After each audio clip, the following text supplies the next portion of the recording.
هذا وين كملنا المرافعات في طلب الافراج تاع رشيد نكاز امام غرفه الاتهام بمجلس قضاء العاصمه. طبعا بينا باللي رشيد نكاز منذ 5 ابريل 2020 وهو في حبس تعسفي. الشيء اللي طلبناه من غرفه الاتهام هو الالتزام فقط بتطبيق القانون، لانه تجديد الحبس الاحتياطي تاعو تم خارج وبعد فوات الاجال القانونيه المحدده في قانون الاجراءات. غرفه الاتهام راح تصدر قرارها في نهاية اليوم، يعني اليوم إن شاء الله. نتمناو أنها تطبق القانون، وبذلك إن شاء الله رشيد نكاز راح يكون حر ابتداء من اليوم. الرحمن الرحيم. السلام عليكم ورحمة الله تعالى وبركاته. الزول في اللون خوتنا، اليوم رانا معي الدفاع للسيد رشيد نكاز. يشرفونا ومرحبا بكم. راكم تعرفوا معروفين، أستاذ هبولة معنا، أستاذ عبد القادر، أستاذ ياسين خليفي، أساتذة الله يبارك من كل ربوع الوطن الجزائري. اليوم راح يخبرونا آخر مستجدات السي رشيد نكاز. مرحبا بكم. نبداو مع الأول مع أستاذ هبول. السلام عليكم. فعلا آخر المستجدات في قضية الناشط السياسي رشيد نكاز اللي راه معتقل منذ 4 ديسمبر 2019 في سجن القليعة بناء على أمر الحبس تاع قاضي التحقيق في محكمة الدار البيضاء في القضية اللي تم تحريكها ضده إثر بعض التصريحات اللي أدلى بها في خصوص الوضع السياسي في البلاد. وكما يعلم الجميع أن القضية هذه تكيفت على أنها جناية وأحيلت على محكمة الجنايات في جويلية 2020. وهيئة دفاع الناشط السياسي رشيد نكاز قررت تسجل طعن بالنقض في قرار الإحالة لعدم اقتناعها وعدم قبولها بهذا القرار، والملف مطروح أمام المحكمة العليا. اليوم الشيء الجديد أو الأمر المستجد أنه هيئة الدفاع تقدمت بطلب إفراج أو إطلاق سراح الناشط السياسي إلى غرفة الاتهام منذ تقريبا 20 يوم، وتبرمج في هذا اليوم الأربعاء 11 نوفمبر 2020، وتمت المرافعة من طرف الزملاء اللي كانوا حاضرين.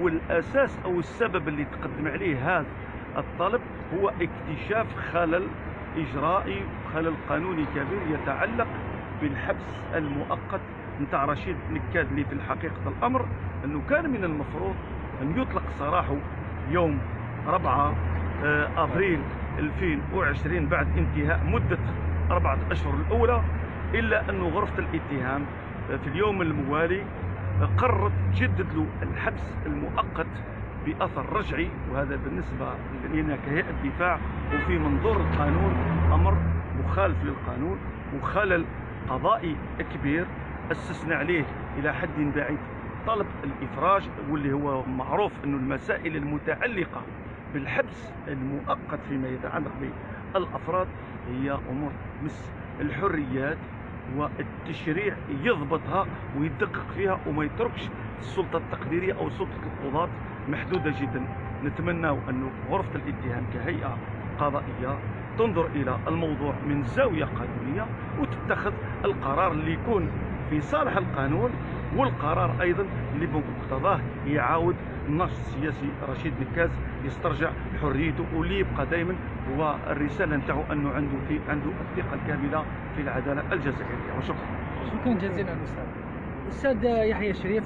الحمد لله نقولوا ربي يشافيك ان شاء الله. سمعنا بلي كنت مريض، ربي يجيب لك الشفاء ان شاء الله. وشرفنا اليوم الحضور تاعك حتى وانك مريض. مرحبا. بونسوار تو الموند. نقول زوج كلمات من اللغه الفرنسويه. قضيه نكاز رشيد elle revêt deux aspects. Un aspect politique, c'est l'ancien régime qui l'a arrêté et qui l'a mis en prison. Injustement d'ailleurs. L'ancien régime lui-même contestait le régime de Bouteflika en demandant l'application de l'article 102. Nekaz Rachid n'est qu'un animateur.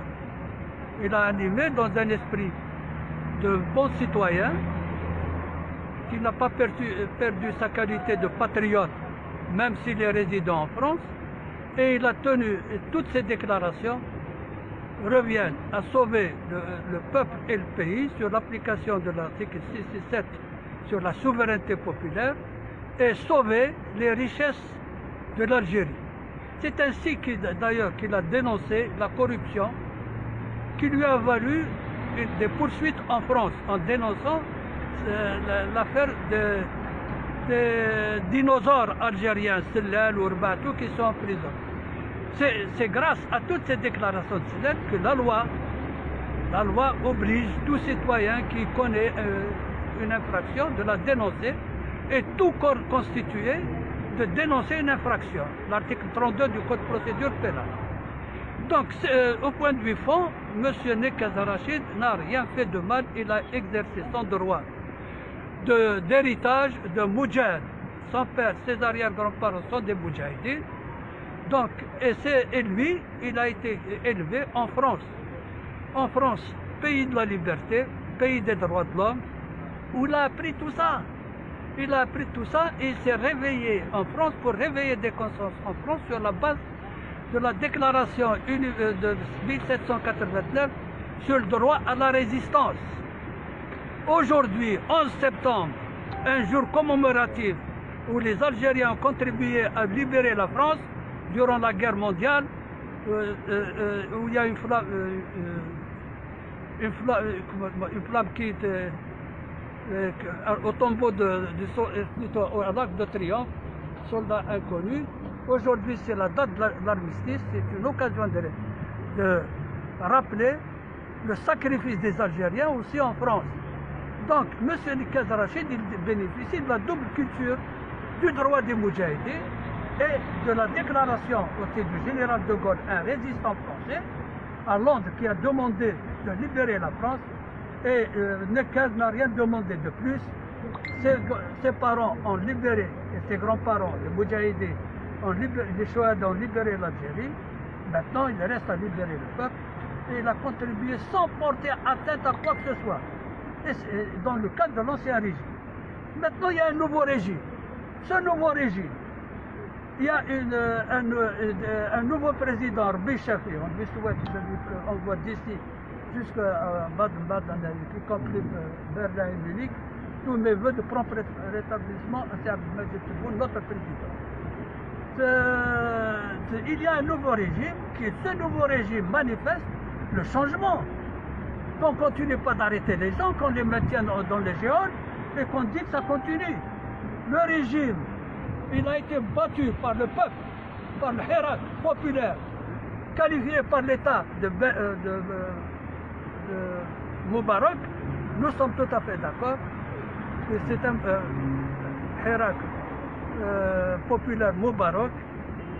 J'espère qu'il nous conduira très bien ces revendications populaires, que tous les aspirants au pouvoir comprendront que le réveil et l'éveil des consciences est venu et que cette nouvelle génération va vivre le 21e siècle dans la liberté et le respect de ses droits civiques. ألف شكر أستاذ. نزيد كلمة كاين le côté juridique. Donc les magistrats, et j'en parle parce que Maître Hemboul et moi-même, on a eu l'honneur de servir l'État algérien, l'État de droit. Les magistrats sont au service de l'État de droit. Le fait, quand ils voient un fait, ils le sanctionnent. Ils sanctionnent un fait illégal. Ils sanctionnent une violation de la loi par la police, par les magistrats, par le procureur. Il y a des voies de recours. La seule voie de recours, c'est la chambre d'accusation.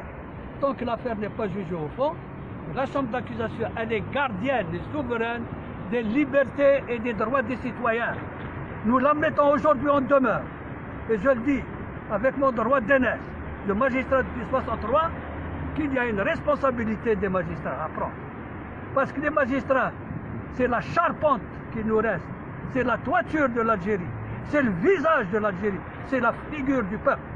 Il ne faut pas qu'ils méprisent le peuple. Il ne faut pas qu'ils méprisent le peuple.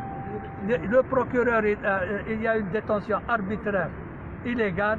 Nous avons soutenu le caractère illégal de cette détention, mais nous avons confiance en la chambre d'accusation qui va prendre sa décision dans le sens du droit. Et le sens du droit, c'est la liberté, la libération de Nekaz Rachid pour qu'il reprenne sa citoyenneté pleine et entière. Parce qu'en France, il n'y a plus de place. Le Macron ne l'aime pas. Il ne le veut pas. Mais l'Algérie a besoin de ses enfants.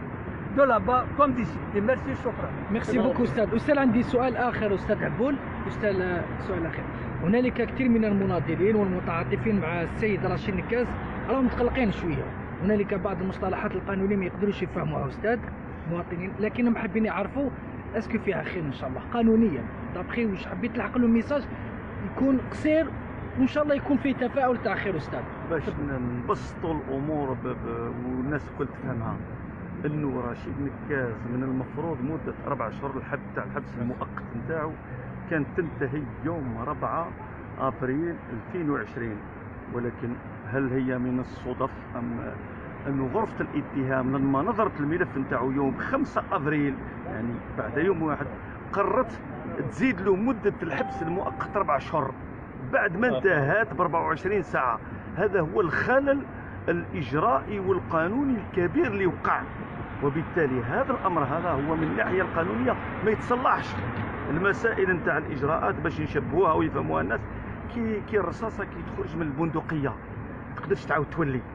خطا وقع، الاصلاح نتاعو الطريقه الوحيده للاصلاح نتاعو والطريقه القانونيه هو اطلاق سراح رشيد نكاز، واطلاق سراحه ما هو الا عوده للقانون، عوده لتطبيق القانون، انه القضاء يرجع لمهمته الاساسيه وهي حمايه الحقوق والحريات بمقتضى الدستور، ومن بين الحقوق الاساسيه هي الحريه الفرديه. ما فيهاش عيب اننا نغلطوا، لسنا معصومون من الخطا، قضاة محامون موثقين مسؤولين، لا احد معصوم من الخطا، لكن التمادي في الخطا رغم اكتشافه والانتباه هو اللي حينئذ راح يطرح علامات استفهام وتساؤلات كبيره. احنا نتمناو ما نوصلوش لهذه المرحله، نتمناو ان يتم تدارك الخطا وان يتخذ العداله الجزائريه بكل استقلاليه وفي اطار القانون. هذا دائما رشيد نكاز السيد رشيد نكاز يلح عليه في اطار القانون، لانه من بين المسائل والامور اللي خرج عليها الشعب في 22 في فبراير 2019 هو اقامه دوله القانون، ومن بين المؤسسات اللي تبان فيها دوله القانون هي العداله. نتمناو انه يطبق القانون ليس الا في قضيه نكاز ونكاز رشيد، وان شاء الله تكون التبعات تاعو ايجابيه بالنسبه لنا. شكرا جزيلا استاذ. كاين استاذ سعيد، تفضل استاذ. اضافه الى ما جاء به زملائي، اريد ان اؤكد أن هذه المتابعات جاءت في ظرف سياسي خاص.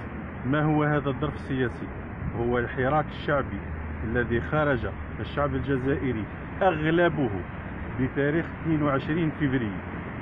وضعية الانتخابات هي من حتمت هذه المتابعات من السلطة التي كانت. إذن أقول بأن كل التعديلات اللي تمت في الجزائر كان هدفها القضاء على التعسف في الحبس المؤقت والحفاظ على الحريات.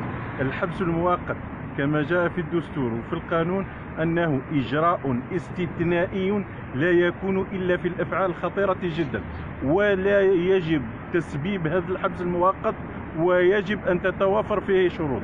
عندما نشوف شخصية رشيد نكاز الذي هو سياسي وله الفضل، أقولها له الفضل الكبير في كشف الفاسدين وناهبي المال العام واللي حولوا المال العام من الجزائر إلى الخارج، كان له فضلا كبيرا في كشف هؤلاء الفاسدين المحولين لأموال الشعب إلى الخارج.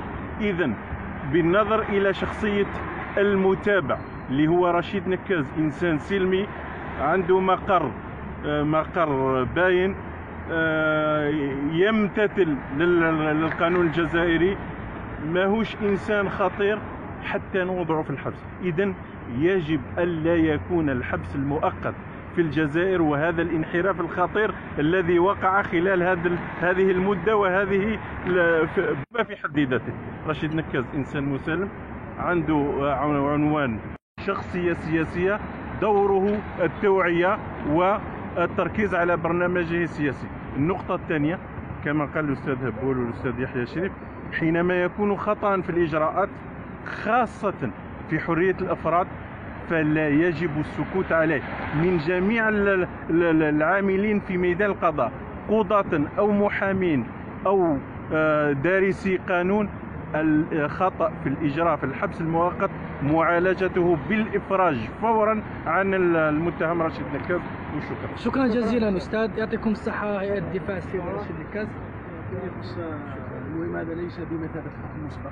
احنا مهما كان نقارعوا المداولة تصدر رفض اتهام القرار، ومهما كان هذا القرار يبقى داخل في حرية القضاء والسلطة السلطة القضائية لها الحرية الكاملة للفصل في الملف وفق القانون. شكرا جزيلا. ما تصلحي أستاذة؟ تفضلي أستاذة. نزيد برك حاجة، هو راه في الحبس تاع السوفي منذ 8 أشهر، اليوم رانا نستناو الإخراج عنه بقوة القانون. شكرا جزيلا أستاذ. شكرا ألف شكر. خوتنا راكو سمعتوا هيئة الدفاع السيد رشيد نكاز، حنا نقولوا إن شاء الله فيها خير. دونك 2:30 3:30 ماكسيموم راح يكون العشية، يقدر يكون في المساء إن شاء الله. إن شاء الله. شكرا جزيلا. المهم واش يكون إن شاء الله رانا نخبروكم، وصبرا جميلة وبارك الله فيكم. تلاقاو في ساعة